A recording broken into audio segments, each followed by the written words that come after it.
Hello. Thank you for listening to this presentation. My name is Susan Bamba. I'm a principal with the construction consulting practice at Exponent in the Oakland, California office. Exponent is a multidisciplinary engineering and scientific consulting firm that brings together more than 90 different disciplines to solve engineering, science, regulatory, and business issues facing our clients. I've worked for 20 years in the construction industry, first as a design engineer and drafter, then as a project and program manager for infrastructure and heavy civil projects. Today, I want to talk to you about how to create history. We are all amazing, talented, and accomplished persons. We don't have to wait for the industry to change to what it thinks we need. We are all in a position to disrupt it and shape it to meet our needs. Today, as a first step, I ask you to think about a way that you can make a change in how you approach your role. It doesn't have to be a grand gesture. It can be as simple as joining your next meeting a few minutes early so that you have time to chat with the host before others arrive. The construction industry has changed a lot in the time that I've been in it. For example, the projects and teams have gotten bigger, and the number of global firms have grown significantly. Technology and outside influences have driven this change far more than the industry leaders have. The numbers are still small. Women make up about 10% of the industry, with the largest representation in professional or management roles. While that is a low number, the fact that we're predominantly in management roles allows for us to have a greater audience to affect change. I am exceedingly fortunate that the group I work with is balanced from a gender and diversity perspective. My practice actually has more female principals right now than male. That diversity sets us apart from our competitors and allows for more insightful ideas. It also allows us to recruit and retain more women. When I started working, even up to about 10 years ago, it was common for me to be the only female in the room or on site. I'm sure all of us have encountered some version of the same story. One of my colleagues started her career in Greece as a structural engineer. When she started, she was the only female in the group of about 15 engineers and drafters. She didn't face any overt discrimination or disrespect, but she felt a little bit like an alien, like she didn't belong there. Over time, she helped to change the culture. Her approach to work resulted in the group working together better and forming stronger bonds on a personal and as well as a professional level. This not only changed the culture, but it also made for a more productive and effective team. Globalization allows for greater flexibility as well. And the current scenario, where many areas are still limiting in-office and in-person work, has shown that it can be a successful way to work, even in an industry as resistant to change as construction. It is forcing companies to adopt technology that allows for remote work and normalizes the idea that people don't have to be on site to be effective. In some areas, companies have onboarded new employees in a completely remote setting. By asking for what you want, and for those of us that are in leadership roles to be more open to allowing for flexible arrangements, you are more likely to achieve your goals. Worst case, the answer is no. And how that no is delivered will tell you a lot about the company value. The increased effectiveness of remote work also allows for more opportunities to find a position that fits your needs. Many roles are no longer tied to your local geographic area. Too often we think that change can only come from the top of a company. But in reality, everyone, no matter what level they are at, can affect change. I work with a wonderful woman who joined my group right after graduate school a few years ago. Her role on one of my programs was as the program analyst, essentially helping me with running reports, financial variance analyses, schedule tracking. She brought her innate abilities and interest in data analysis to the role without being asked. She developed a database to track many of the items that had been tracked manually. Her ideas and the tools that she built helped to change not just how that one program is run, but all of our programs. We are more efficient. We are better able to respond to the client quickly and with added value. And all because of the work that she does. It also set her apart from her colleagues and has allowed her to take on more unique roles that fit her career interests. This type of strategic thinking showed an awareness of how her tasks fit into the big picture. Now, if she had asked me beforehand, I probably would have said no. The way we did things worked fine. A lot of the tools that were in place were ones that I had developed and thought they were just perfectly adequate. And I would have been wrong, and we would have missed an opportunity to improve.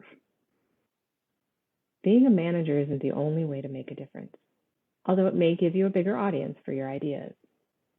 One of the other effects of globalization and technological advances is that there's no longer one path to success. When I started, it was all about paying your dues, slowly working your way up if you did good work, and if your boss either moved up or left to make space for your growth. I'd hope that scenario is a rare occurrence now. With greater mobility, it's even more important for all of us to act as leaders and mentors to help grow the people around us and help them find their own path. For those of you that are not yet in leadership roles, look around your organization to see who would be receptive to your ideas. Find an advocate that can amplify your voice. I work with another wonderful woman who had previously worked in Dubai. When she started as an engineer on the project, she actually had a female boss. But the female boss was in many ways worse than the male bosses. Her boss had managed to rise in the ranks and was treated terribly along the way.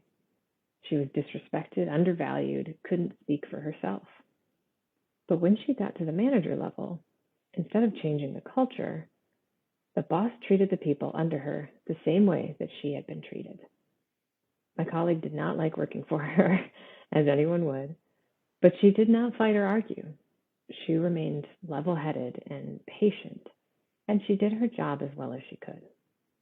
When the company won a large project in Sharjah, the PM for that project asked my colleague to join him because he had seen her approach and her work and thought she would do well on the new project. This opportunity would never have come from her other boss, and it made a significant difference in my colleague's mental well-being. She was still in a conservative country, and her new boss had warned her that there would be meetings where he would have to speak for her. But he always gave her credit for her ideas, and eventually the clients were calling her directly.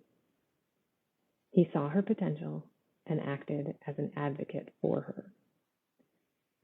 Women have more power than we realize, and we always have. 100 years ago, women won the right to vote in the United States with the ratification of the 19th Amendment.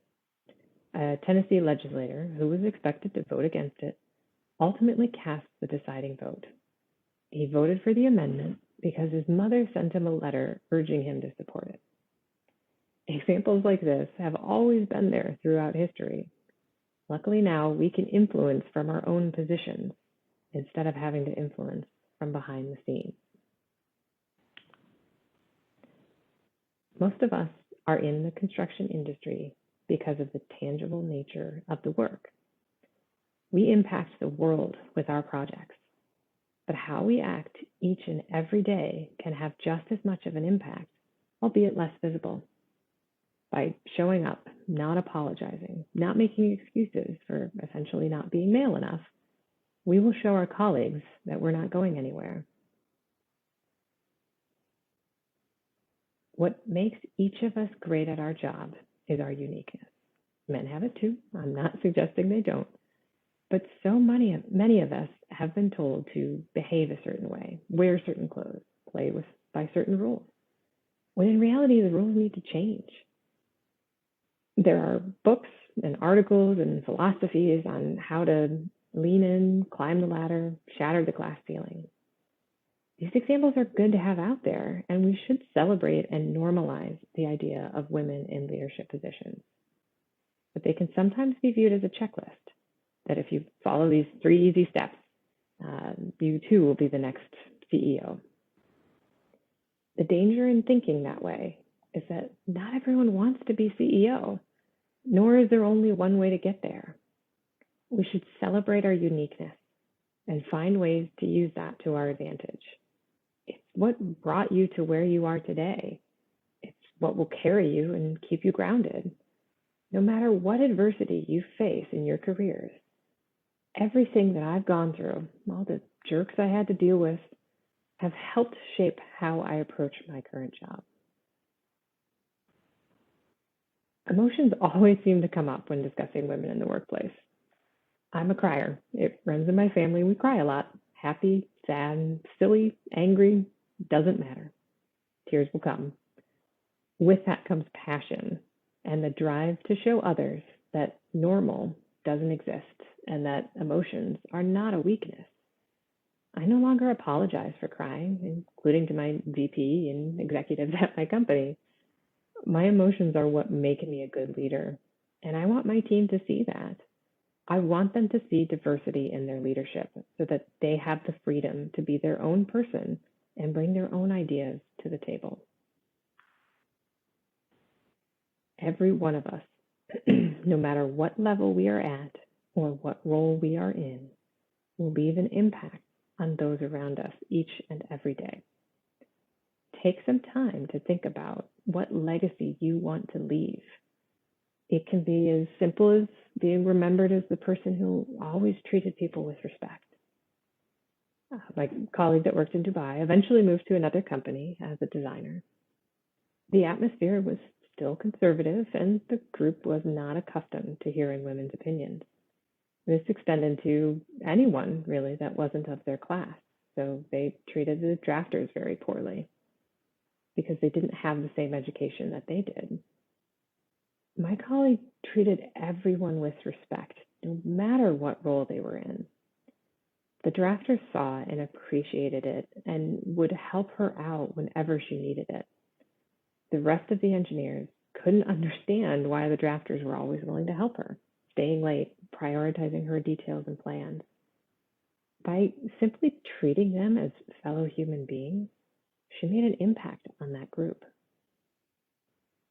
In one of my first project management roles, I was working with a team of engineers, environmental scientists, right-of-way agents, and field crews, as well as public affairs and customer experience officers,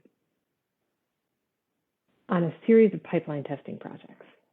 The other PMs tended to have one-on-one conversations with their team members, which would sometimes result in confusion, items being missed, and rework when drawings had to be amended or permit applications had to be resubmitted.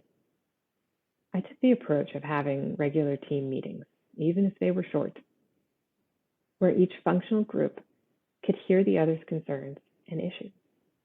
I facilitated the meetings in such a way that everyone had a voice, and every issue that was brought up was discussed, at least briefly, before moving on.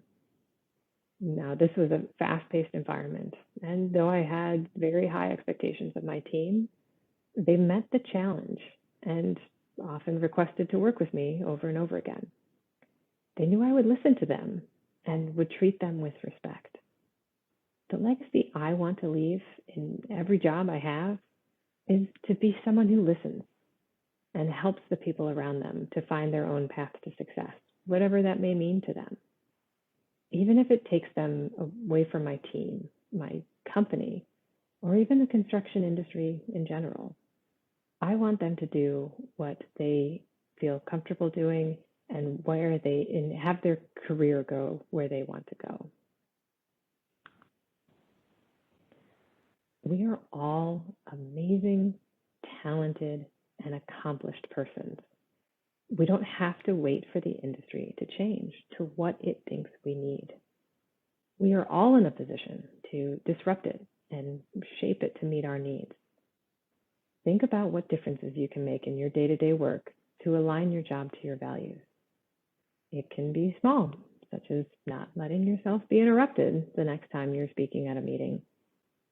Or it can be as big as asking for a different work schedule so that you can take care of family or take that class that you've been wanting to take. Thank you. Thank you very much for listening in today. I look forward to seeing you make an impact and creating your own project history.